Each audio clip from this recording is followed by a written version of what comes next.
Écoutez, bonsoir à toutes et à tous. Nous sommes réunis ce soir pour donc ce cinquième rendez-vous des dirigeants. Alors, on s'était donc fixé ensemble de se voir une fois par mois environ, en fonction de l'actualité à la fois sportive, de reprise, etc., et de vous donner un maximum d'informations au regard de ces différents aimants-là.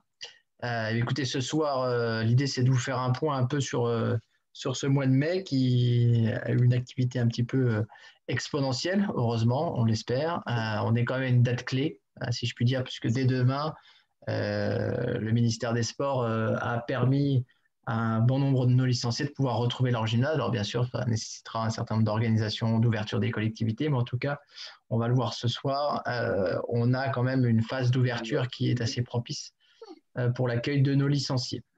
On reviendra avec vous sur la présentation un peu des principes du challenge sportif qu'on souhaitait mettre en place. Je pense qu'on est étroitement en organisation avec l'actualité du ministère, etc. Donc on essaiera de déployer ces choses-là pour essayer de... Alors, je ne sais pas si c'est finir la saison ou commencer une nouvelle saison dès maintenant pour essayer de retrouver un maximum de nos licenciés en vue d'une reprise au mois de septembre la plus efficace et la plus efficiente possible. Voilà, donc l'idée, c'était de vous faire un point par rapport à la situation sanitaire et de la reprise sportive que vous avez reçue de la part de la fédération pendant votre week-end de l'ascension. Alors, je ne sais pas si vous avez eu le temps d'aller tout lire l'ensemble des documents ou au moins les fiches synthétiques avec les différentes phases. Bon, vous êtes forcément au courant que nous avons vécu une première phase entre le 4 mai et le 19 juin qui n'avait pas changé pour 19 mai qui n'avait pas changé pour nous. Par contre, à partir de 19 mai, c'est-à-dire de demain, un certain nombre de choses vont pouvoir sans doute s'améliorer dans le temps, c'est sûr. En tout cas, il y a des feux verts. Donc sur la pratique des mineurs, on revient concrètement à une situation quasiment, je vais dire normale, c'est un peu entre guillemets, puisque en fonction des organisations et de vos collectivités, en tout cas, le ministère, donc le gouvernement, a autorisé la pratique sportive avec contact donc de handball à 7 en gymnase avec la mise en place d'un protocole sanitaire, désinfection des mains et ballons. Le seul mot qui reste, c'est le couvre-feu à 21h aujourd'hui. Donc effectivement, vous pouvez dès à présent recontacter vos collectivités par rapport à ça et voir avec eux dans quelles conditions ils ont la possibilité de rouvrir les complexes sportifs à destination des mineurs et comment vous pouvez réintégrer ces complexes sportifs-là que vous aviez quittés pour certains, le 30 octobre, pour d'autres, le 15 janvier, quand ils ont eu la possibilité de rouvrir entre le 15 décembre et 15 janvier. Donc voilà, donc, en fonction de ces choses-là. Sur la pratique des seniors, par contre, c'est un peu plus limité, puisqu'on a la possibilité jusqu'au 9 juin d'être toujours en extérieur, et on est sur la même organisation, c'est-à-dire on est toujours sur une pratique sans contact à ce jour, voilà, et on est sans limitation de nombre pour lorsque la pratique est encadrée dans les ERP. Donc ça vous correspond à vous. Donc je rappelle donc la pratique encadrée, ce sont les dirigeants de club, les entraîneurs, les encadrants, qui ne soient pas forcément diplômés pour pouvoir encadrer ces pratiques-là. Sinon, c'est limité à 10 dans l'espace public. Concrètement, c'est pour en dehors des clubs et des organisations des clubs. Les choses ont aussi évolué en termes d'accueil, puisqu'on avait vécu, je ne sais pas si vous vous rappelez, mais enfin septembre-octobre, des jauges un peu compliquées pour accueillir des gens. En tout cas, aujourd'hui, on est sur des jauges à 35%, donc dans le cadre de la pratique jeune, par exemple, autorisées dans les limites de 800 personnes assises. Donc, on est largement au-dessus de ce qu'on accueille d'habitude classiquement sur des matchs de jeunes, sauf gros matchs et derby. Donc, voilà. Et puis donc forcément, c'est distanciation physique et port du masque. On n'est pas du tout encore sur le pass sanitaire comme ça avait été évoqué à ce jour dans le cadre de l'accueil du public dans ce cadre de cette pratique-là amateur. Donc toute personne peut venir regarder en fonction de ça. Alors peut-être qu'il y aura des cas particuliers forcément en fonction des collectivités qui ouvriront peut-être pas la totalité de leur tribune ou pas, etc. en fonction des choses. Voilà. Est-ce qu'il y a... Alors attends, je vais voir la conversation en même temps. Il y avait un petit sondage, Jérémy. Ouais, tout à fait. On mettra ça après. Quelle pratique pour les équipes de moins de 18 avec des majeurs et des mineurs? Alors, on considère les mineurs comme les. Donc, c'est l'année d'âge. Donc, c'est l'année d'âge au mois de septembre donc de cette année. Donc, une personne qui était 2003 de mémoire, c'était encore en moins de 18. Lui, il est considéré mineur aujourd'hui puisque c'est son année d'âge dans la pratique. Donc, c'est les moins de 18 concrètement qui ont le droit. Donc les 3 années moins de 18 ont le droit. Par contre, quand on est au-dessus, on est considéré comme majeur. Et donc à partir de là, on ne peut pas pratiquer de cette manière-là. Donc on rentre sur la pratique plus de 18 ans en fonction de ça. Donc, c'est l'année d'âge de départ de septembre qui fait foi. Voilà. Donc, vous pouvez mettre en place des pratiques moins de 18 de cette année qui devaient jouer normalement cette année en salle. Je vous propose qu'on vous fasse un petit sondage tout de suite pour voir un petit peu où est-ce que vous en êtes par rapport à ça. Donc, vous allez voir apparaître à votre écran une slide, vous cliquez. Donc, l'idée, c'est de savoir si vous avez la possibilité de reprendre un gymnase avec des mineurs dès demain, c'est-à-dire à partir du 19 mai. Avez-vous l'autorisation de votre mairie? Donc, si vous avez un échéancier ou pas, ce sera le 19, le 24, le 31 ou le 9 juin. Donc, ce sont des lundis, c'est pour vous, voilà. Ou si c'est prévu, mais vous n'avez pas encore la date. Ou si votre mairie ne souhaite pas ouvrir le gymnase, voilà. N'hésitez pas à répondre, ça nous donnera une petite idée sur la question.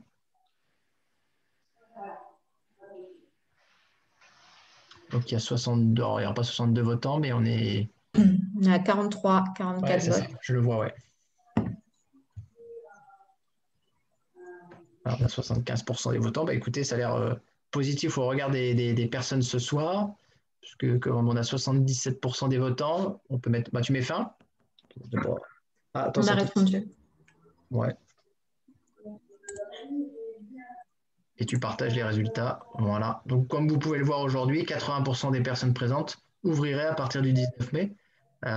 Une personne à partir du 24, alors peut-être que c'est à quelques jours près, une le 9 juin, 7 personnes qui ont répondu, soit 14%, non, je ne sais pas, mais c'est prévu, donc c'est mon signe, et une seule personne aujourd'hui dont la mairie ne souhaiterait pas ouvrir le gymnase.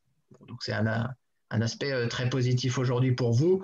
Donc n'hésitez pas, les clubs qui sont en difficulté, je pense aux clubs dont c'est pas possible, peut-être que voilà, où vous ne savez pas, d'interpeller soit les comités, les CTF, etc., ou nous-mêmes au niveau de la Ligue, pour qu'on vous aide, etc. On est prêt à vous accompagner, à communiquer avec vous, à envoyer un courrier si nécessaire, à appeler si nécessaire pour présenter le protocole mis en place par la fédération là-dessus et essayer de lever quelques freins si c'est possible à un certain moment donné.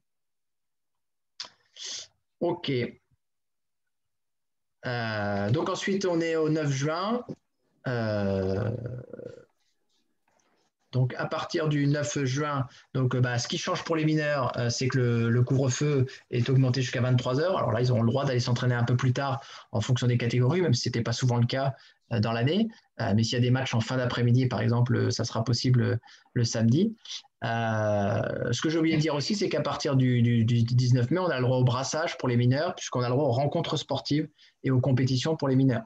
Ça, c'est possible en termes de choses. Ça a été mis dans le protocole du ministère.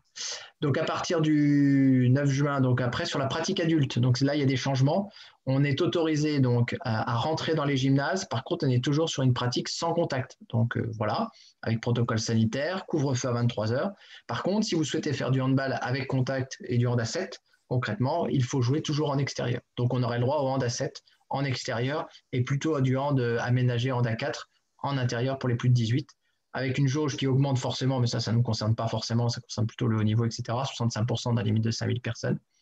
Donc voilà, en termes de choses. Donc le gros changement, c'est l'ouverture jusqu'à 23 heures, ça, vous l'avez bien compris, c'est dans le commun des mortels, et l'ouverture aux seniors sur une pratique avec contact en extérieur et sans contact en salle. Donc ça permettrait peut-être aux licenciés seniors de reprendre une activité d'entraînement un peu organisée en salle pour reprendre la chose.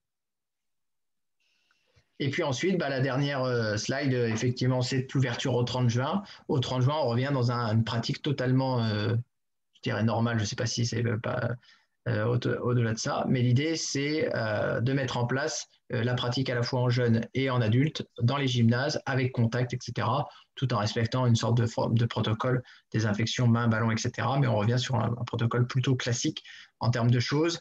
Sur l'accueil du public, on est sur une jauge à 100%. Il y a la notion de passe sanitaire qui apparaît. Ce sera essentiellement pour les compétitions de plus de 1000 personnes. Donc, je pense qu'au regard de nos clubs, la majorité n'accueille pas 1000. Ce sera plutôt sur les matchs élites de haut niveau, même si les compétitions nationales ou internationales en fonction de ça. Voilà, et une compétition avec public importante. Voilà. Est-ce qu'il y a des questions ou pas sur cette première partie? Il n'y a rien sur le chat. Bon. Est-ce que quelqu'un veut prendre la parole? Sinon, n'hésitez pas par la suite si ça revient. Donc, par rapport à ça, l'idée derrière, c'est de vous présenter un peu les choses par rapport au challenge sportif qu'on souhaite mettre en œuvre. Donc, dans l'idée, on avait effectivement recensé un certain nombre d'équipes, etc. Alors, ça, c'est une vue approximative du nombre de clubs qui ont répondu par catégorie d'âge et par comité. Alors, c'était ajusté, hein, c'était un tableau qu'on avait recensé entre différents secrétariats. Je vous rappelle un peu l'organisation. On est sur un challenge sportif jeune organisé par chaque comité et un challenge sportif plutôt adulte majeur organisé par la Ligue sur un territoire un peu plus vaste. Ça ne veut pas dire que vous allez plus vous déplacer, mais c'est géré par le pilotage de la Ligue. Donc, il y aura deux interlocuteurs pour vous, soit la Ligue quand vous aurez une équipe adulte, soit votre comité d'appartenance quand vous aurez une équipe engagée en termes de jeunes. On s'était fixé la date de vous essayer de vous proposer 6 dates de formule, du 29-30 mai au 3-4 juillet. Là, c'est chaque secrétariat de comité qui va revenir vers vous très vite dans la semaine. On a été en contact depuis 48 heures, parce que suite aux différents changements la semaine dernière, eh bien, on n'avait pas la possibilité de vous accueillir. On n'était qu'en extérieur, donc on se demandait si on ne repoussait pas la date et on n'était pas sûr des brassages entre les clubs. Donc, on s'était dit qu'on allait décaler cette date-là sur la date du 12-13 juin. Aujourd'hui, on a tous les feux ouverts, tous les feux sont verts par rapport à ça. Donc, les comités sont en train de s'organiser, vont organiser d'ici la fin de semaine ou début de semaine prochaine les choses avec les jeunes et vont vous proposer des compétitions qui débuteront peut-être pas le 29-30 mai pour tout le monde, peut-être le week-end d'après par la suite et en fonction peut-être des catégories, du nombre d'équipes engagées, des pratiques. Aussi en fonction des niveaux d'équipe, etc. Peut-être que vous serez en pratique en data sur des petites catégories, peut-être en data à d'autres ou en fonction des effectifs. Voilà. Donc ça, chaque comité a la liberté au regard de ça pour organiser la pratique sur tous les publics jeunes d'ici la fin de l'année. Donc après, il y aura des dates à match sec, des tournois à 3, des formules, etc. On a plutôt privilégié la proximité et la particularité de chacun pour essayer d'être dans une adaptation continuelle au lieu de piloter de manière globale la chose où on va avoir quelques changements d'ici la fin de saison. Voilà. Donc là, les secrétariats de comité vont très vite vous communiquer les organisations, les formules, etc. et revenir vers vous par rapport à tout ça, puisque chaque coq et représentant de coq a la liberté par rapport à son organisation. On a juste fixé la temporalité, c'est-à-dire entre le 29-30 mai et le 3-4 juillet, ce qui fait 6 dates potentielles en termes d'organisation. Sur la pratique du challenge adulte senior, aujourd'hui, donc l'idée, c'est de débuter qu'à partir du 12-13 juin, puisqu'aujourd'hui, on n'a pas le droit à une pratique avec contact avant le 9 juin. Donc, on s'est dit que de faire des rencontres et assurer du brassage entre équipes, c'était compliqué. Donc, on a privilégié le fait de reporter légèrement, de laisser les 2 premières dates libres en termes de choses et d'attaquer le 12-13 juin avec soit du hand à 7 en extérieur avec contact, soit du hand à 4 en intérieur sur 3 dates. Et surtout, on souhaiterait que sur la dernière date, on soit sur une organisation dite plus classique avec une vraie journée de rencontre, avec possibilité de désignation d'arbitre. L'idée, ça serait qu'on refasse un schéma test avec les équipes qui ont envie de jouer, qui sont prêtes à vouloir envie de jouer. D'ici là, peut-être qu'on aura plus d'équipes qui auront envie de jouer puisqu'on pourra jouer en gymnase. Là où on a fait un premier recensement, donc d'ici le 3-4 juillet, on peut peut-être organiser des rencontres avec le plus d'équipes possible, parce que vous voyez aujourd'hui qu'il y avait, on va dire, peu de clubs qui avaient répondu à cette offre-là en termes de seniors, même si ça permettait dans chaque comité d'organiser des poules de 4, forcément, ou 2, 3 en fonction des tournois, ou de regrouper des comités pour faire des tournois sur les féminines. Donc, on va peut-être refaire très vite un recensement là rapidement. Et donc, voilà. Donc, l'idée, c'est de réfléchir à une offre alternative sur les 3 premières dates et que sur le 3-4 juillet, on soit sur un vrai scénario de handball en gymnase en A7 avec des matchs qui ressembleront à ce qu'on a vécu avant, des matchs de handball. J'espère on essaiera d'organiser avec la CTA des vraies désignations pour qu'on retrouve un peu une organisation et un premier test avant peut-être de s'arrêter pendant les vacances, avoir une reprise d'activité le plus rapidement possible par la suite. Voilà. Petit sondage comme ça, parce qu'on souhaitait un peu avoir, vous que vous êtes là, de vous dire si sur ces 3 premières dates, vous seriez plutôt sur du hand à 7 extérieur avec contact ou plutôt du hand à 4 intérieur sans contact. Voilà, c'est un petit sondage comme ça. Sans doute qu'on laissera beaucoup de liberté au club en fonction des résultats et des temporalités, et surtout aux 2 équipes en fonction de ça. C'est équilibré, hein? Attends, on ne sait jamais. Ah, c'est vrai. Mais le hand à 4, Jérémy, il y a quand même des contacts parce que je vois pas, à part les règles du jeu qui changent et que tu es moins nombreux, mais tu as quand même des contacts, tu défends quand même en hand à 4. Oui, on peut défendre. Alors, normalement, il n'y a pas le droit de toucher. Donc, on n'est que sur l'harcèlement, normalement. Hein. Bien sûr, il y a toujours un peu de contact, forcément, dans le truc, mais on n'a pas le droit au ceinturage, on n'a pas le droit au blocage. C'est-à-dire qu'on n'a pas le droit de faire faute pour bloquer la balle et enchaîner. Ouais, Alors, mais Ils jouent pas au handball, en fait.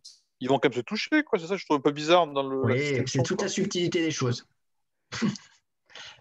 La différence, c'est qu'on ne peut pas. Normalement, on n'a pas le droit de ceinturer et de bloquer le ballon au handa 4.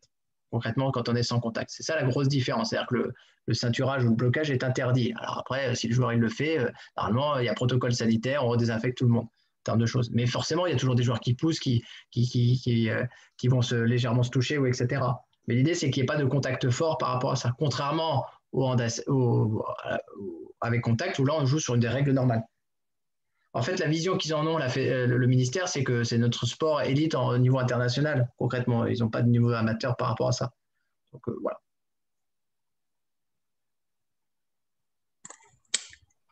Je pense que tout le monde a voté, on est à 70%. Oui, à peu près. Bon, après, c'est partagé. Donc je pense qu'on laissera. On est à quoi 56-44. On ne peut pas dire qu'on est une frange. Mais voilà, c'était juste pour me donner. On est en train de réfléchir à la situation par rapport à ça. Bon, après, voilà. Ce sera peut-être plus simple de jouer en handa 7 en extérieur en fonction du temps que sur du handa 4 où effectivement la pratique sans contact, elle est plutôt liée à de l'entraînement avec des situations sans contact que réellement des oppositions avec des joueurs qui ont envie de jouer, essayer de marquer des buts et de gagner peut-être ce match-là ou cette rencontre-là de manière amicale, certes. Voilà, est-ce qu'il y a d'autres questions? J'ai pas... Il y a une question de Jean-Luc. Ouais. Par rapport aux pratiquants de ce challenge, faut-il qu'ils aient repris une licence ou ils jouent encore avec les licences de 2020? Alors, effectivement, on a oublié de le noter. Ce qui avait été formulé, c'est que donc effectivement, vous pouvez jouer avec votre licence 2020 sans problème, puisqu'elle est valable jusqu'au, je crois, 15 septembre. Enfin, chaque année, normalement, c'est jusqu'à 15 septembre. Je vois pourquoi ça changerait cette année. Et la deuxième chose, c'est que ces challenges-là, on les a ouverts aux non-licenciés. Et on vous rappellera tout à l'heure, c'est que vous avez la possibilité, on a créé un événement ligue événementiel, vous n'avez pas besoin de créer votre propre événement, et vous allez rentrer ce non-licencié en amont de la rencontre le veille, le vendredi soir. Il y a juste à mettre nom, prénom, date de naissance, et donc il est couvert sous cette licence événementielle dans le cadre de ce challenge sportif non compétitif. Donc voilà. Et on réévoquera tout à l'heure la possibilité. Donc pas de souci, tous les joueurs peuvent en fait jouer. Les joueurs qui sont licenciés en 2020-21, qui ont pris une licence, pas de souci. Ceux qui n'ont pas pris de licence pour X raisons, mais qui sont restés dans le giron du club, autour du club, qui veulent reprendre, peuvent jouer et on leur fait une licence événementielle. Et les tout nouveaux, les gens qui n'avaient pas fait de handball jusqu'à maintenant, mais que c'est vos futurs prospects, peuvent venir aussi dans le cadre d'une licence événementielle. Voilà, et on vous expliquera après par rapport aux aides ce que ça peut être intéressant pour vous. Puisqu'on a mis en place un dispositif par rapport à ça.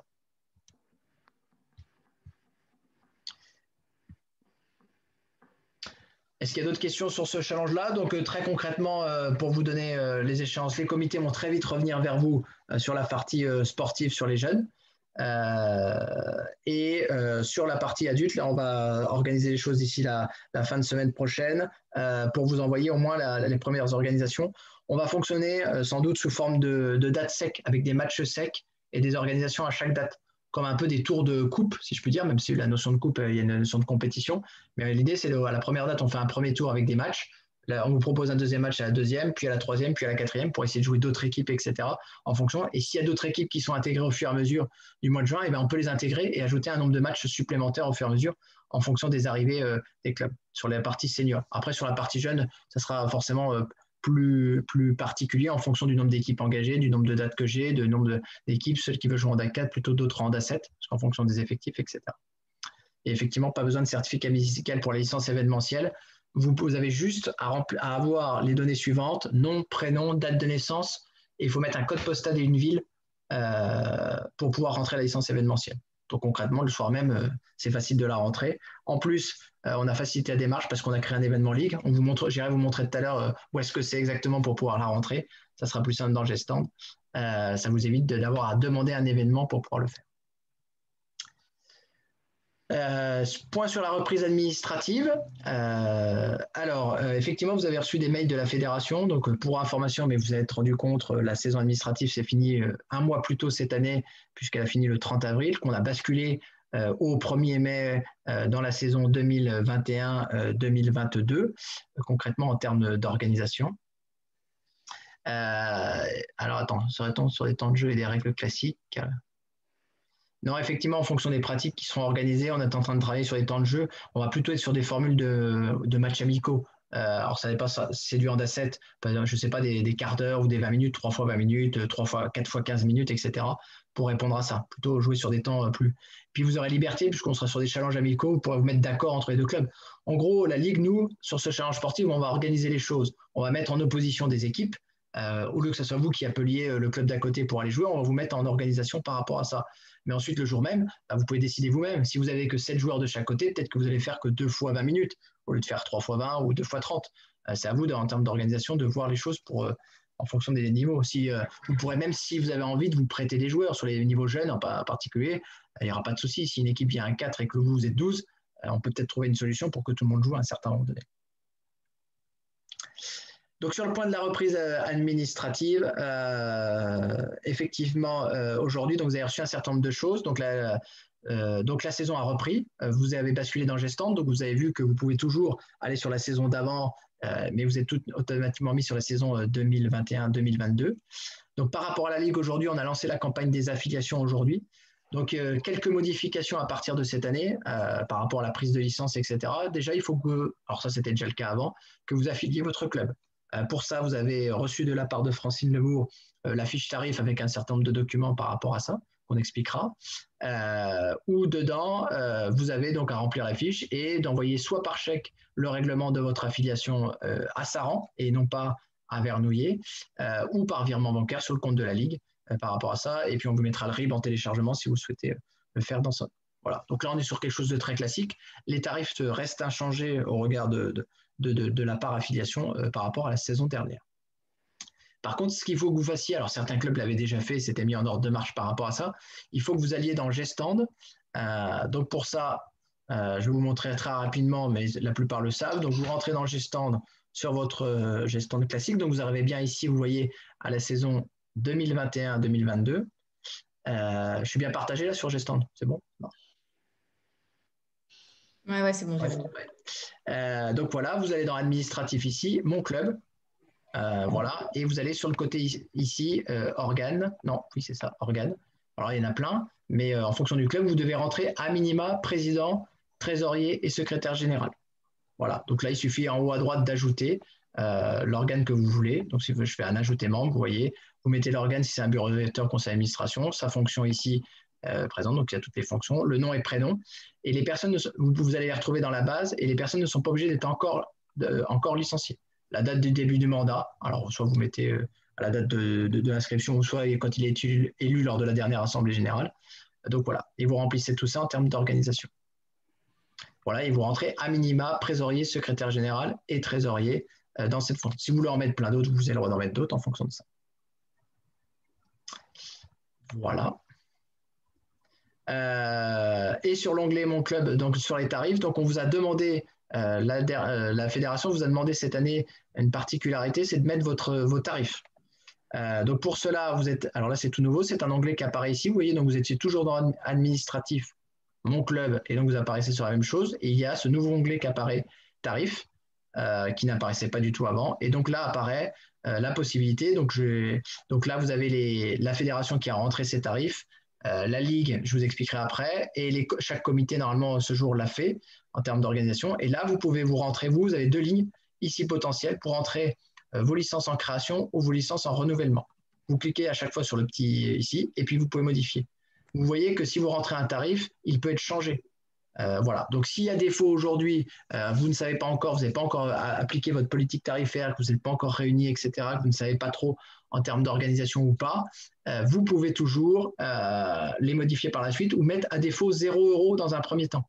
Pourquoi je vous dis ça? Parce que tant que vous n'aurez pas affilié votre club, rentré les 3 personnes en organe et rentré ces tarifs-là, nous ne pourrons pas qualifier les licences auprès de Gestand. C'est-à-dire que les licences vont remonter en validé auprès de la Ligue et on n'aura pas le bouton nécessaire pour pouvoir vous qualifier parce que vous aurez soit pas rentré les tarifs, soit il y aura une problématique par rapport à ça. Pendant que je suis dessus, et je vais donc l'expliquer, on a eu de nombreux retours par rapport à ça. Effectivement, dans le cadre des aides de la reprise, effectivement, la fédération, elle, a différencié, puisque vous voyez, ses tarifs de création et ses tarifs de renouvellement en termes d'organisation. Nous, à ce jour, effectivement, la Ligue et les comités, on a mis les mêmes tarifs. Ça ne veut pas dire que les aides ont été supprimées ou ce qu'on vous avait présenté dernièrement, mais on est en train de travailler avec le commissaire aux comptes pour voir dans quelle démarche on va s'organiser et à quoi ça sert en termes d'extraction vis-à-vis de la fédération, en termes de logiciels, etc. Puisque donc dans l'idée, on restera toujours sur un avoir, ce que je vous expliquais dans la diapositive, mais on est bien sur un tarif création classique et sur un tarif renouvellement qui sera à 0 pour les renouvellements de licence sur les par ligue et sur les comités. En fonction des comités, effectivement, il y a eu une politique tarifaire qui a été un peu différente en fonction des comités, mais à coup sûr sur le 28, 41, 37, 18, l'ensemble des parts de licence sur toute catégorie seront aussi gratuites, enfin tout en avoir. Et puis sur les deux autres comités, 36 et 45, il y a des aménagements en fonction des catégories potentielles. Voilà. Voilà, donc ça c'est très important aujourd'hui, ça change tout. C'est-à-dire qu'on ne peut pas vous qualifier vos licences tant que ces trois types de données-là, vous n'avez pas fait votre affiliation, vous n'avez pas rentré les 3 personnes à minima, même s'ils ne sont pas licenciés, ce n'est pas très grave. Et si vous n'avez pas rempli les tarifs, à minima de mettre 0,0 partout. Si vous ne souhaitez pas rentrer encore les tarifs, vous n'avez pas encore. Et puis, à partir de là, on pourrait dire. Une petite astérix aussi, il y a un certain nombre de clubs auxquels on est en discussion aujourd'hui dont on ne validera pas les licences puisqu'ils ne sont pas à jour de leur dette envers la Ligue et les comités. Sur la saison 2019-2020 en moins, et 2021 c'est un peu mieux, mais il y a des clubs qui sont encore en arriéré et donc on les a contactés, ils sont bien au courant, on ne citera pas, voilà. Donc aujourd'hui, on ne validera pas leur licence sur cette canal puisque ce n'est pas possible aujourd'hui au regard des protocoles qui sont mis en place. Voilà. Mais ça Jérémy, devrait se régulariser plusieurs questions. Oui. Alors, Vénier, ça fait quelques saisons qu'ils sont inscrits en club région sur l'affiliation sans avoir d'équipe en régional. Est-ce que ça change quelque chose? Pas du tout. Alors chez nous, ça ne change rien parce qu'ils ont dû avoir une équipe en régional. C'est vous vrai? Vénier. Ah, Vénier. Ah, parce qu'ils ont dû avoir une équipe en régional jeune à un moment donné, qu'on avait été obligé de les mettre parce qu'ils étaient engagés là-dessus. Mais le tarif est le même entre les clubs en compétition, que ce soit national, régional ou départemental. Donc ça n'a aucune incidence concrète. Il y a des ligues peut-être qui ont des tarifs différenciés en fonction du niveau de jeu des équipes premières, sans doute, je pense. Et donc là, ça doit jouer en fonction. Autre question, quand il y a plusieurs critères de politique tarifaire, famille nombreuse, participants au club, arbitre, est-ce qu'il faut mettre 0 ou la valeur n'est qu'informative? Alors, effectivement, aujourd'hui, alors vous avez reçu un deuxième mail de la fédération là-dessus qui est en train de développer des différentes colonnes supplémentaires pour que vous puissiez mettre des réductions, etc., au regard des critères que vous avez. Alors, vous ne pourrez pas aller aussi près que ça. Moi, je vous conseille de mettre plutôt le tarif plein et vous, en interne, vous avez des dégressivités qui vous permettent d'avoir des aménagements au regard de votre politique à vous en termes d'organisation. Donc voilà, parce qu'en fait, ce qui se passe aujourd'hui, c'est que l'idée de la fédération, c'est de vous paramétrer des tarifs pour que vous puissiez après utiliser, si vous le souhaitez, la plateforme HelloAsso qui vous permettra de faire du paiement en ligne et qui sera en lien direct avec Gestan. C'est-à-dire qu'il y aura un va-et-vient et de la communication entre les deux. C'est-à-dire que d'un côté, vous enverrez un mail, sans doute, alors ça reste encore à définir, on va recevoir les guides très prochainement d'organisation, de fonctionnement, et vous pourrez envoyer un mail pour qu'il paye sur HelloAsso, ça vous reviendra dans Gestan qui vous dira, etc. Pour ça, il faut des tarifs fixes, etc. Donc effectivement, ça correspondra à des gens, mais ça ne correspondra à pas tout le monde. Mais en tout cas, ils sont en train de développer des produits de réduction, de codes promo peut-être, de particularités par rapport à ça. Voilà.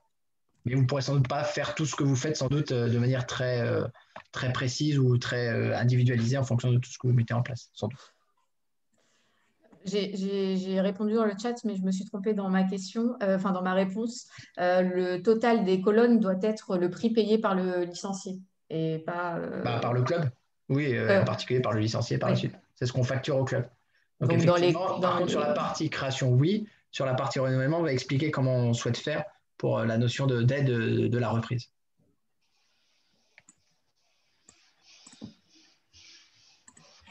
On est bon. C'est bon? Pardon, je bois tout. Donc voilà, donc une fois votre club est affilié, vous pouvez rentrer vos licences par rapport à ça. Quelques nouveautés aussi sur les licences. Alors attends, je peux remettre en plein écran, parce que quoique je ne sais pas si on va y retourner, je ne sais plus. Bon, bref. Sur le certificat médical, donc, est désormais supprimé, même pour une création de licence pour les mineurs, et remplacé par un questionnaire de santé. Alors ça ressemble à ce que vous aviez jusqu'à maintenant. Vous savez, l'attestation questionnaire de santé, quand vous aviez le premier certificat médical pendant 3 ans, il était valable. Là, il y a une attestation de questionnaire de santé avec un questionnaire beaucoup plus complet quand même à faire remplir par le licencié. Et il est un peu différent parce que c'est une attestation de questionnaire de santé pour les mineurs. Donc, ne vous trompez pas de document. par rapport à ça.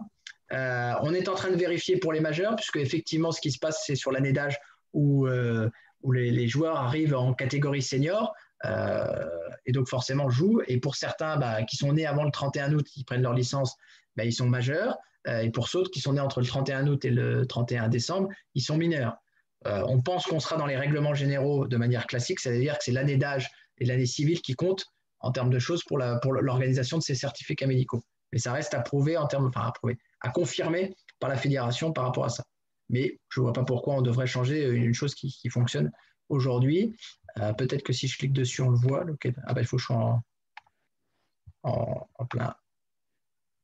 Alors, hop. Vous y arriver. Voilà. Hop. Il a disparu. Il est là. Voilà. Donc, effectivement, vous voyez, c'est le questionnaire de santé pour les licenciés mineurs qui a été changé. Donc, avant, vous n'en avez que questionnaire de santé. Donc, pensez à bien prendre ce nouveau formulaire-là. Donc, bien sûr, il faut qu'il réponde non à la question si, effectivement. Si c'est oui, il faudra un nouveau certificat médical, forcément daté après le 1er mai, parce que la nouvelle saison a commencé. Et puis ensuite, le questionnaire de santé a un peu évolué et est beaucoup plus complet. Voilà. Il y a une préconisation autour de comment on le remplit avec son enfant, son parent, etc. Voilà. Et puis, le questionnaire est un peu plus complet qu'avant. Forcément, il y a un peu plus de questions. Regardez ça. Voilà. Il y a une question peut-être. Comment c'est ? Non. Et pour les majeurs, c'était quoi qu'est-ce qu'on avait mis comme info? Ah oui, si, tout à fait. Alors pour les majeurs, effectivement, donc on est sur un certificat médical daté de 3 ans, qui est valable 3 ans, pardon. Donc ça dépendra de vos seniors à quel moment ils ont fait leur certificat médical. Sinon, ils devront repasser par un nouveau certificat ou remplir un questionnaire de santé de la même manière en termes d'organisation, où est-ce qu'on en est aujourd'hui. Une nouveauté aussi qu'on avait présentée début janvier, il y aura maintenant l'attestation d'honorabilité qui va être mis en place pour tous les seniors. Par contre, ce sont sur des fonctions d'encadrement ou de personnes que vous voyez apparaître ici. Donc, quand le senior va faire sa licence ou que vous allez faire sa licence pour lui en fonction des papiers que vous aurez, vous allez cliquer s'il est dirigeant associatif, s'il est encadrant, s'il est arbitre, etc. Si vous cliquez ça, vous devrez fournir l'attestation d'honorabilité qu'on avait déjà présentée au mois de janvier. Donc, il y a un document supplémentaire que vous devrez faire télécharger en termes de choses. Une fois que vous avez mis ce document-là, ça permet de valider la licence et de la fin. Ensuite, le licencié devra de mémoire, la production d'attestation d'honorabilité est obligatoire avant d'être autorisé à exercer l'une des fonctions d'encadrement visées ci-dessus. Et ensuite, la fédération ira interroger le fichier FIGES simplement pour les dirigeants associatifs, donc ceux qui sont rentrés dans l'organe sportif dont je vous ai montré tout à l'heure. Donc, si vous avez mis 3 personnes, il n'y aura que 3 personnes. Si vous voulez interroger l'ensemble des personnes de votre conseil d'administration, il faudra mettre tous ces noms-là. Et les éducateurs sportifs bénévoles et rémunérés, c'est là où vous devez les rentrer aussi dans la même partie, mais dans l'encadrant. Pour info, effectivement, alors si je retourne là-dessus, si on va dans structure, effectivement, dans la partie ici, encadrant ici, vous pourrez rentrer ici tous les noms des personnes, etc. Voilà, donc dans la notion d'encadrement ici. Voilà, et donc c'est ces personnes-là qui seront interrogées sur le fichier FIGES vis-à-vis du ministère de la Justice pour savoir s'ils ont un casier judiciaire ouvert ou pas. Voilà la procédure un peu supplémentaire sur la partie senior qui va être mise en place dans le cadre de la licence. Elle devait être mise en place dès cette année, dès le mois de janvier en termes de tests, etc. Vu que la saison n'a pas eu lieu et donc voilà, et qu'on ne s'est pas occupé des licences et de cette partie-là en deuxième partie de saison, vu que la saison s'est arrêtée. Là, ça sera mis en place de manière concrète à partir de la saison 2021-2022. Jérémy, est-ce qu'il faudra mettre les 2 pages dans Gestand? Alors non, effectivement, comme ça avait été sur la première fois, le questionnaire de santé, il est à garder par le pratiquant. C'est une aide à la remplissage de l'attestation. Donc, s'il coche toutes les oui, c'est à lui de le mettre, etc. Si vous les mettez, vous pouvez le mettre. Mais nous, on ne prendra en compte que l'attestation, puisque l'attestation, comme elle est bien… Alors, si je la retrouve quelque part, et c'est communication, non, questionnaire de santé, voilà. Hop. Et ici, apparaît bien que dans le cadre de la demande de ma licence, je sous-signais avoir rempli le questionnaire. Donc, c'est là que j'atteste que j'ai bien rempli ce questionnaire, donc je n'ai pas besoin de le fournir. Et dans le respect du secret médical, je conserve strictement personnellement le dit questionnaire et m'engage à le remettre la présente attestation, etc. Donc, c'est vraiment, en fait, le licencié remplit parce que c'est pour des mineurs, remplit cette attestation et garde pour lui, pour remplir cette attestation, le questionnaire. Donc, vous n'avez même pas besoin de demander le questionnaire puisqu'il est à titre personnel. Voilà. Donc, vous le fournissez au licencié. mais il ne vous retourne que l'attestation. Voilà. Après, s'il y a les deux, c'est comme ça. Jérémy, on me demande si les parents du baby hand, par exemple, qui participent à l'entraînement, doivent remplir ce questionnaire, par rapport à l'honorabilité. Alors déjà, il faut que les personnes qui encadrent soient licenciées. Alors, je ne sais pas si tous ces parents-là sont licenciés ou pas. S'ils sont licenciés, de toute façon, quand ils vont déclarer qu'ils sont encadrants sur la pratique, il faut qu'ils remplissent ça. Ça fait apparaître l'attestation d'honorabilité. Il faut qu'ils la remplissent. Et à vous, après, dans l'organe, vous décidez ou pas de les mettre dans les encadrants. Et là, il y aura une automatisation pour aller interroger. C'est de votre ressort à vous et de votre responsabilité. Si vous souhaitez que ces personnes soient licenciées, ça c'est de votre ressort, c'est vous qui le décidez. S'ils déclarent qu'ils sont encadrants, ils vont avoir l'attestation à remplir. Et vous, votre part, c'est de rentrer dans l'encadrement bénévole pour qu'ils soient interrogés, pour vous permettre d'assurer en gros un service en termes de sécurité, etc. Voilà. Et c'est de votre responsabilité, de votre organisation à vous. Voilà. C'est plutôt en termes de service de retour plus que. Voilà. Autre question? Non, c'est bon. Bon. Alors, on retourne sur le. Là. Hop. Si je le mets comme ça ne sera pas le faire. Juste pour info, j'ai mis dans le chat les liens et le questionnaire qui est de santé. Voilà. Si vous voulez télécharger tout de suite, mais ça vous sera envoyé dès demain. Je crois que Francine l'a déjà envoyé en partie dans l'affiliation de mémoire à vérifier. Quelques informations sur la coque de manière très générale. On est en train de travailler activement, mais vous allez recevoir très rapidement les informations sur la coque sportive de rentrée sur le niveau 1, en tout cas à ce jour. Donc sur les équipes seniors, comme on a été sur une année, on va dire plutôt, on n'ose pas le dire, mais on peut le dire une année blanche. L'idée, c'est de maintenir l'ensemble des équipes à leur niveau de jeu de la saison 2020-2021. Ça, c'est sans doute pas une annonce très nouvelle. Par contre, l'idée, c'est de vous interroger très rapidement et d'avoir un retour de vos engagements d'équipe pour le 18 juin auprès du secrétariat de la Ligue, en sachant si vous voulez ou pas vous réengager sur le même niveau de jeu que la saison dernière ou pas, ou sur un niveau de jeu inférieur, ou vous avez la prétention de vouloir monter. On vous posera toutes ces questions-là pour qu'on ait une vue globale de votre situation de vos clubs sur les seniors, pour que nous, on se laisse le temps entre le 18 juin et la fin juin pour rappeler les clubs et pour constituer les poules s'il y avait des exemples, des équipes qui ne repartiraient pas, des équipes qui auraient reparti à un niveau inférieur, est-ce qu'on pourrait remplacer des équipes, etc. Comme on le faisait les autres années, effectivement. Mais donc voilà. Donc l'idée, c'est de faire, en gros, de vous réengager en termes d'organisation sur votre niveau de jeu ou pas d'ici le 18 juin, donc à la veille de l'Assemblée générale de la Ligue, puisque l'Assemblée générale aura le 19 juin, pour qu'on puisse vous faire des rappels, peut-être même en direct, par rapport à ça. Il y a des questions peut-être en direct. Il y a une question, mais c'était sur Gestand en fait. C'était juste avant. C'est David qui ne retrouve pas ses licenciés de l'année N-1. Est-ce qu'il a mis le bouton renouveler? Je lui montrerai tout à l'heure, quand je vais la voir sur Gestand. Il faut qu'il renouvelle toutes ses licences. Dans l'onglet licenciés, il y a un bouton renouveler et là, ça fait réapparaître les licenciés tout en cours de la nouvelle saison. C'est ça la question. Pour les équipes jeunes, pour les équipes jeunes, en garçon, donc on avait je ne sais pas si vous vous rappelez, parce que ça remonte un petit peu. On avait donc 2 poules de 6 de niveau 1, plus une poule de 6 de accédants des championnats qui étaient plutôt départementaux ou territoriaux au niveau 2 en fonction des équipes, etc. On va demander auprès des deux poules de 6 qui étaient du niveau 1 actuellement, leur confirmation sur l'engagement du niveau 1 pour le 18 juin, excepté les poules accédants. Cependant, on souhaite, à un moment donné, au regard du contexte sanitaire et on ne maîtrise pas les effectifs, etc., de donner la possibilité à tous les clubs qui le souhaitent de peut-être prétendre à jouer en niveau 1 sur la future saison. Donc, on va concrètement proposer des engagements aux 2 équipes de niveau 1, donc les 12 équipes, les 2 x 6, 12 équipes, parce que ça fait souvent très longtemps qu'ils sont dans le circuit, donc s'ils veulent toujours se maintenir dans ce niveau-là. Et les 6 accédants, peut-être qu'ils ont envie de repartir ou peut-être pas en fonction des effectifs. Et peut-être qu'il y a des clubs, parce que des fois, ça fait 1 an et demi, voire 2 ans que les joueurs n'ont pas joué en termes de choses. Si vous souhaitez, peut-être accéder. Et on mettra en place des formules d'accession pour essayer de faire accéder des équipes au niveau 1 en fonction des projets de club sur cette organisation-là. Donc, on verra en fonction du nombre d'équipes qui sont présentes comment on peut organiser des poules de brassage en début de saison pour aller les intégrer sur le niveau 1 avec les 12 équipes qui auront déjà été identifiées par rapport à ça. Pour les U18 filles, U15 filles, on avait, alors en fonction des endroits, on avait environ 15 équipes filles, 15 équipes U18 et 15 équipes U15. On va faire de la même manière, on va leur proposer de repartir sur une confirmation d'engagement niveau 1 et en fonction, on verra s'il y a des places exemples pour qu'il y ait des équipes qui puissent postuler, s'ils le souhaitent ou pas, jouer sur ce niveau-là. Et pour les championnats U13 féminin, U11 masculin, U11 féminin, on organisera une challenge plutôt en deuxième partie de saison. C'est-à-dire que tous les U13 filles, on n'a pas réussi à le mettre en place et au niveau de la structuration des clubs, partiront tout de suite sur un niveau 2 et on fera la même formule qu'on fait sur les U11 garçons et peut-être U11 filles.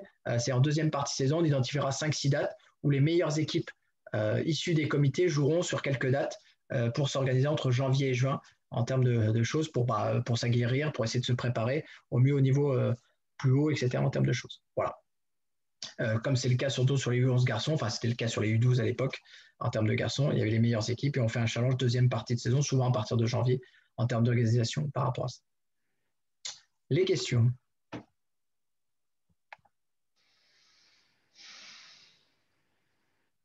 Il n'y a pas de questions, il y a des remarques par rapport à l'engagement notamment des adultes, enfin la deadline du 18 juin. Ok. Après, effectivement, la problématique. Alors là, on n'est que sur les niveaux 1, hein, donc on est sur les niveaux régionaux concrètement. Alors effectivement, il y a aussi beaucoup d'incertitudes, si je puis dire, par rapport à ça. Sur les championnats niveau 2, bien sûr, on sera sur des réengagements au mois de septembre, etc., en termes de choses. Mais l'idée, c'est peut-être de retester les choses, effectivement. Alors peut-être que le 18, après, ça va jouer dans cette période-là, mais on aimerait bien reprendre une temporalité, certes, dit un peu plus classique en termes d'organisation, puis après, on mettra forcément de la flexibilité par rapport à ça, si c'est nécessaire à un moment donné. Mais voilà, l'idée, c'est que vraiment, on essaie de se positionner, que tous les clubs recontactent tous leurs joueurs, qu'on essaie de mobiliser vous-même, dirigeants de club, pour rappeler tous les joueurs. Alors certes, ils ne vous donneront peut-être pas d'informations très concrètes sur la chose, mais de leur dire, à un moment donné, on va repartir. Ça va repartir on espère de la meilleure des manières la saison prochaine ou dans des organisations dites classiques. Est-ce que vous avez envie de ne pas repartir ou pas par rapport à ça? Et puis après, chaque club se positionnera. Mais vous savez, même si on est dans l'année particulière, chaque année, c'est aussi une incertitude sur les niveaux, en particulier sur les championnats féminins. C'est le cas à chaque fois. Ok.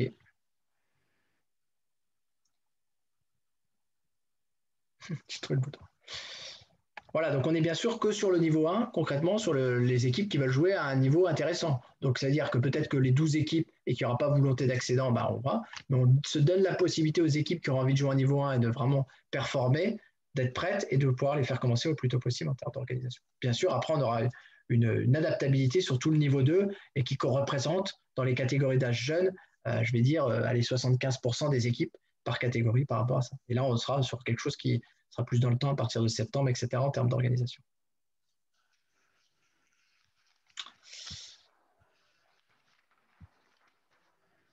Point sur les aides financières de la Ligue, j'ai déjà commencé à évoquer, mais l'idée, c'était de vous faire un petit rappel, parce que c'est un peu complexe, on vous l'avoue, par rapport à ça.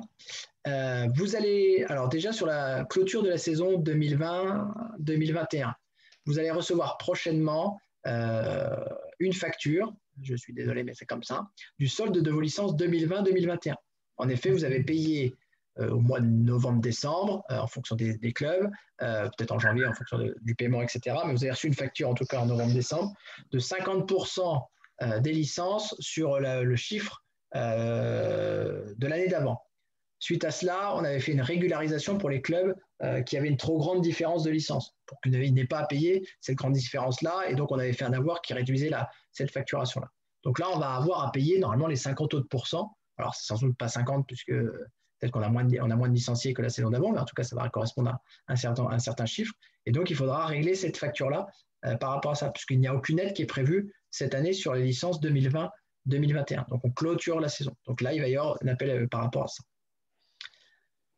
Sur la saison 2021-2022, comme on l'avait proposé à la reprise de la pratique sportive, la Ligue et les comités ont fait un geste important sur les licences. Alors, il y a des ajustements sur les comités, hein, en fonction des comités, mais on l'avait déjà évoqué, ils sont au courant. Mais en tout cas, l'idée derrière, c'est qu'on va vous envoyer une facture donc, au cours de novembre-décembre, ça reste à déterminer l'échéance, en tout cas en fin d'année civile, une facturation avec 50% des parts licences 2021-2021, 21-22 dedans, donc en gros ce qui correspondra à cette année-là. Et dedans, on fera apparaître à la fois donc, le nombre de licences que vous devez payer, forcément, et suite aux annonces, on vous mettra dans la même facture, on pense, l'avoir sur les renouvellements de licences sur la part FF Handball, la part Ligue et certains comités concernés en fonction des choses. Et on vous mettra aussi cet avoir sur les créations de licences, puisque la Ligue s'est engagée, donc uniquement la Ligue, à reverser 15 € par licence s'il y a eu une licence événementielle avant le 31 juillet 2021. Donc c'est ce qu'on vous évoquait tout à l'heure dans le terme de l'événement, etc. Tous les gens qui vont venir pratiquer l'activité handball, que vous allez rentrer en licence événementielle là au cours du mois de juin et juillet, et qui reprendraient une licence pratiquant la saison prochaine, on fera un avoir de 15 € sur ces créations de licences-là. Donc ça correspond à deux types de joueurs. Ça correspond aux joueurs qui n'ont pas pris de licence cette année, concrètement, puisqu'ils n'ont pas pris de licence, donc ils ne sont pas licenciés, donc ils vont rentrer en création. Donc, je vous incite, si vous avez retrouvé ou rouvert, vous aviez 150 licenciés l'année dernière, il y a 2 ans, vous n'avez récupéré que 100 cette année, les 50 restants, ils ont envie de revenir. Je vous les incite à les mettre en licence événementielle pour que vous puissiez bénéficier de cette aide dans le cadre de la reprise de leur création. Et puis après, il y a tous les prospects, on va dire, nouveaux, tous les gens qui auront, par vos actions, peut-être mis en place, envie de venir faire de l'activité handball plus qu'une autre activité. Donc, l'idée, c'est que derrière, on essaiera date à date de vous permettre pour que vous n'ayez pas une avance de trésorerie trop importante au mois de décembre de l'année prochaine en termes d'organisation par rapport à ça. Et ça correspondra effectivement aux aides qui sont correspondantes. Et puis ensuite, au mois de juin, alors peut-être que ce sera en mai, juin en fonction de la temporalité, on fera une facture de solde qui sera abaissée pour la prise en compte des aides et licences. Et bien sûr, on reprendra les 2 avoirs et les aides s'il y a eu de nouvelles renouvellements qui ont été faits entre la période de la première facture et la période de la facture de solde. Donc, c'était bien à clarifier les choses parce qu'effectivement, là, vous allez recevoir une facture que vous devez payer et que vous devez régulariser puisque les aides n'auront lieu que sur la saison 2021-2022 dans le cadre du renouvellement des licences. Voilà. Donc, il y avait quelques incertitudes et quelques questionnements par rapport à ça. Sur les engagements des équipes, on va un peu travailler de la même manière. À l'issue de la phase d'engagement de niveau 1, la Ligue vous adressera une facture. C'est-à-dire que là, vous allez engager les équipes que vous avez envie. Par rapport à ça. Et donc, en fonction de l'avoir que vous avez eu là, puisque la Ligue et les comités se sont engagés à vous reverser, à vous contribuer l'avoir sur les engagements 2020-2021, pour vous permettre de payer vos engagements 2021-2022. Donc, l'idée, c'est que jusqu'à maintenant, on demandait le paiement au moment de l'engagement. Là, ce qu'on va faire, c'est qu'on va faire l'engagement des niveaux 1 dans un premier temps. Donc, on va faire ça d'ici la fin juin, début juillet. Et à partir de là, on fera un point d'étape. On regardera combien ça vous a coûté en termes d'engagement d'équipe sur cette nouvelle saison 2021-2022. On affectera l'avoir des engagements que vous avez versés l'année dernière. Il y avait 2 types de clubs, je vous rappelle. Il y avait des clubs qui avaient versé 70% des engagements et d'autres qui avaient versé 100% des engagements. Donc, en fonction de l'avoir que vous avez fait et du versement que vous avez fait, on vous mettra l'avoir sur cette facture-là. Et puis, vous aurez ou pas à régulariser la facture en fonction du solde, s'il est positif ou négatif, de votre engagement des équipes.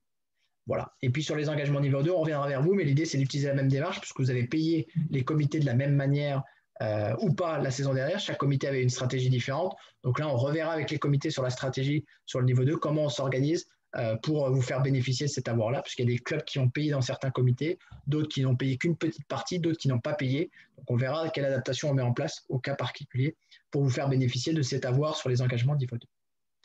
Voilà. Est-ce qu'il y a des questions? Dans le chat, il n'y en a pas. Il y a des gens qui veulent poser des questions en direct, parce que des fois, c'est plus simple à l'oral que de taper sur ces domaines un peu complexes. Non? Bon, c'est clair. C'est tout, je crois. Jérémy, c'est Annie. Je voudrais revenir sur les cotisations et la nouvelle fonction d'enregistrement des tarifs dans Gestand. Oui. Cette année, pour la plupart des clubs, je pense qu'il y aura des tarifs à 2 niveaux, à 2 vitesses. Un tarif proposé pour les renouvellements de licences et un tarif proposé pour toutes les créations de licences, dans la mesure où il n'y a pas de tarif préférentiel Fédé et Ligue. Sur les licences en création. Comment fait-on? Eh bien, dans la colonne, là, ça apparaît déjà. Maintenant, vous pouvez déjà le faire en ce moment dans le Gestand. Parce que quand vous êtes sur… Alors, il faut que je retourne dessus. C'est juste, excuse-moi, ou j'ai Non, mais pas il n'y vu. a pas de problème, hein, on va vite, on enchaîne, etc. Juste montre, hein, comme ça vous l'aurez tous, parce que la question, hein, vous voyez, tu as BHB, alors c'est le club de Bourges, hein, mais tu as création et renouvellement. Et donc tu peux mettre le tarif création et renouvellement différemment. Oui, Excuse-moi, j'avais pas vu. David, je crois, c'était toutes les réductions en fonction des familles nombreuses, si sont 3 gens, etc. On pourra sans Ouais, doute ouais. mettre des choses, des menus déroulants un peu plus complexes là-dessus, mais on n'ira pas aussi précis que l'individualisation. Mais il y a au moins ces deux types de tarifs-là que vous pouvez impacter. Ça marche, merci. Jérémy, dans la même idée de ces tarifs, quoi qu'il arrive, en fait, ce qu'on affiche dans ces tarifs-là, c'est à titre informatif si on n'utilise pas le LOASO. Exactement. C'est pour utiliser la plateforme Helloasso pour qu'elle soit en lien avec Gestand par rapport à ça. Donc si à un moment donné vous n'utilisez pas, alors après les règlements généraux de la fédération font apparaître que maintenant la transparence des tarifs de toutes les instances doivent être communiquées. Bon, voilà, donc après. Non, mais après, on les a sur le compte rendu de l'Assemblée générale et autres, tout est transparent, mais c'est plus comment rentrer dans les cas. Ouais, oula, ça a coupé. Non, c'est bon, vas-y. Alors, ce que je disais, c'est effectivement, si vous n'avez pas encore validé vos tarifs en Assemblée générale ou que vous n'avez pas encore vu au conseil d'administration, là, à défaut, vous pouvez mettre 0,0 partout de manière transitoire et après, vous irez mettre vos vrais tarifs en termes d'organisation. Ce qui vous permet de qualifier des licences. Si vous voulez lancer vos premières licences et vos qualifications, il faut rentrer un chiffre. Donc voilà, après, c'est à vous de décider quelle stratégie. Mais l'idée, c'est que si vous voulez après utiliser l'OSO, alors on reviendra vers vous peut-être à l'Assemblée générale ou avant lors d'un webinaire pour vous expliquer tout ça, mais on va recevoir tous les modèles d'explication entre le transfert de Gestand et LOASO si vous avez envie. On vous fera une démonstration et une explication plus précise de ce que ça peut vous apporter comme service ou pas en fonction de ça, puisque c'est une plateforme de paiement à distance qui sera en lien avec Gestand. Voilà, donc de paiement par carte bleue. Ça sera et en plus, c'est sécurisé puisque vous touchez tous les mois les versements qui sont faits sur cette plateforme-là sans commission. Oui, Jean-Luc Bordet, juste une question. Là, j'ai un petit souci entre licence et cotisation. Ce que tu vas afficher dans Gestand, c'est ta cotisation club, c'est pas la licence. Enfin, c'est pas la somme de ce que tu vas verser après à Fédé et autres organismes. Effectivement, c'est la cotisation club. La partie club, c'est le total de la cotisation club. Oui. En fait, non. C'est pour ça que nous, on a mis pour l'instant les tarifs différents entre création et renouvellement. On a mis les mêmes tarifs, mais on ne sait pas. En fait, toi, il faut que tu mettes la part club. Parce qu'en fait, LOASO, lui, va additionner toutes les parties. En fait. Ah, ok, d'accord. C'est que la part club, c'est que la part club que tu mets dedans. Oui, voilà. Parce que je trouvais que tu n'étais pas cher, c'est pour ça que je trouvais que c'était sympathique. Non, mais je ne sais pas si ça sera à Bourges-en-Bas, ça, j'ai paramétré en urgence 60-30 pour vous montrer qu'on peut mettre des. Je ne sais pas si ça sera ça à Bourges ou pas. Mais la question, elle est là. C'était que vous pouviez mettre deux tarifs différents. C'était pour montrer ça. D'accord. Mais c'est le licencié, il va payer 29,75. Plus plus 25 d'assurance, plus 15,90, plus 13 euros. Plus la part que tu as mis, toi, 60. Voilà. Et dans il nous manque un total quand même. C'est bien, j'aime bien le total parce que c'est chiant. On va le faire, on va être obligé de le faire. Bon, après, c'est un logiciel qui va se mettre en route progressivement et qui va, je pense, s'améliorer au mesure du temps, etc. Voilà, on est dans une forme de digitalisation et d'aide au service. Je pense que l'outil n'est pas totalement finalisé. Il est en train de s'améliorer. Ils sont en train de développer des choses, des services par rapport à déjà des premiers retours de club qui ont été interrogés. Donc, vous voyez, il y aura des possibilités de réduction et tout. Je ne sais pas si vous avez vu le dernier mail de la fédération qui était du 6 mai, qui dirait qu'ils vont mettre déjà des avancées. Puis après, je pense que progressivement, les choses vont évoluer. Il y avait une question sur les deux lignes. Alors, j'ai répondu que c'était sur les tarifs féminins et masculins, parce qu'en fait, il y a deux lignes par catégorie. Ouais. Alors, peut-être, je ne sais pas, on va aller en regarder une. Je ne la vois pas. C'est marqué quoi? Joueur plus de 16 ans. Oui, c'est masculin et féminin. Ouais, voilà. Mais moins de 12, il n'y a qu'une seule ligne. Donc, c'était une interrogation, mais voilà. Je pense que c'est masculin-féminin. Le sexe n'est pas encore déterminé avant 12 ans. Ouais, c'est ça. Je sais pas. En fait, non. Alors, peut-être, je sais pas. Alors, déjà, il n'y a pas de mutation sur les joueurs moins de 12 ans. Donc, peut-être qu'ils n'ont fait qu'une seule cas. Je ne sais pas. Je ne sais pas, parce que sur loisir aussi, il y a deux, etc. Je pense qu'ils ont oublié de mettre une colonne sexe. Reste en surlignage, reste en statique sur un des libellés. Ah oui, tiens. Non, c'est les âges. Ouais, mais plus de 16. Ah oui, tu vois, il y a 16, 17 et après 18, 99. Ah, parce qu'il y a des tarifs différents en fonction des endroits sur les 17, 18 ans. Voilà, tous 12. Quoi, 12-12 et 13-16? Oula. C'est sur toutes les catégories, ça. Ouais, oui, c'est en fonction des catégories, en fait. Voilà. Bon, de toute façon, on reviendra vers vous pour concrètement vous expliquer à quoi ça sert et qu'est-ce que vous pouvez vous en servir ou pas. L'idée, c'est de ce soir vous alerter sur le fait qu'il faut que vous remplissiez les deux dernières colonnes, à minima avec des zéros dans un premier temps, à posteriori sans doute avec les tarifs qui correspondent, pour vous permettre ensuite de qualifier des licences par rapport à ça. Parce que ça débloque votre situation. Parce qu'aujourd'hui, on a des licences à la Ligue. Il y a plein de clubs qui ont envoyé leurs licences à la Ligue, mais on ne peut pas les qualifier parce qu'ils n'ont pas réuni les 3 conditions: affiliation, les 3 personnes dans l'organe et les tarifs sur les licences. Voilà. Et donc, il y a des clubs qui ont envoyé des mails en disant on ne comprend pas, vous n'avez pas retourné nos licences qualifiées. Voilà. Ou qui on leur dit il faut remplir ça et donc ils ne savent pas où c'est. Voilà pourquoi. Est-ce qu'il y a d'autres questions? Sinon, nous avons fini pour ce soir, en termes d'organisation. Donc, vous dire que l'Assemblée générale de la Ligue aura lieu le 19 juin 2021, normalement en présentiel, au Novotel d'Orient-la-Source, comme régulièrement c'est le cas. À partir du matin, à partir de 10h30, on est en train de déterminer la formule, mais on devrait soit finir après le repas le midi, soit en tout début d'après-midi en termes d'organisation. Voilà. Donc, vous pouvez déjà réserver votre date en tant que dirigeant, si vous souhaitez être présent. Et puis donc, on vous présentera. Donc, je ne sais pas s'il y aura de webinaire 6 du mois de juin. Peut-être sera-t-il en présentiel et qu'on donnera toutes les informations lors du 19 juin. Ou si c'est nécessaire, qu'il y ait de l'actualité importante, eh ben, on reviendra vers vous pour faire une visio pour peut-être préparer une petite heure. Voilà. Je ne sais pas s'il y a d'autres questions. Sinon, il est 20h pile. Donc, Ouais, j'ai une question, Jérémy. Excuse-moi. C'est Guimard de Chartres-en-Bas. La toute dernière. Pour mettre les tarifs, en fait, on est obligé de valider ligne par ligne.